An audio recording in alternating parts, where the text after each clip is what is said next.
পবিত্র মাহে রমজান উপলক্ষে নিত্য প্রয়োজনীয় পণ্যের মূল্য সহনীয় রাখতে লোহাগাড়া উপজেলা প্রশাসন বাজার তদারকি অভিযান পরিচালনা করেছে। উপজেলা সদরের বটতলী মোটর স্টেশন সহ বিভিন্ন এলাকায় অভিযান চালিয়ে মূল্য তালিকা প্রদর্শন না করা, অতিরিক্ত মূল্য আদায় ও অন্যান্য অনিয়মের দায়ে 9 জনকে মোট 57,000 টাকা জরিমানা করা হয়। অভিযানে নেতৃত্ব দেন নির্বাহী ম্যাজিস্ট্রেট ও উপজেলা নির্বাহী অফিসার মোহাম্মদ সাইফুল ইসলাম। তিনি জানান, কোনো ব্যবসায়ী সিন্ডিকেট করে বাজারে কৃত্রিম সংকট বা অতিরিক্ত মূল্য আদায়ের চেষ্টা করলে কঠোর ব্যবস্থা নেওয়া হবে। উপজেলা প্রশাসনের পক্ষ থেকে জানানো হয়, রমজান জুড়ে বাজার মনিটরিং ও ভ্রাম্যমাণ আদালতের কার্যক্রম অব্যাহত থাকবে, যাতে ভোক্তারা ন্যায্য মূল্যে পণ্য ক্রয় করতে পারেন। বাউসার না দিলে জরিমানা করবো, এক কথা শেষ।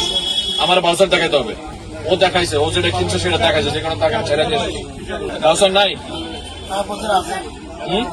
রসুনটা দেখান তাইলে একসাথে নিচ্ছেন, বাউসার আনেন নাই? হ্যাঁ, আমি জানি না, এটা একটা ধরা দরকার। যখন কিনবেন তখন টাকা দিয়ে বাউসার নিবেন। ওনার নাম তো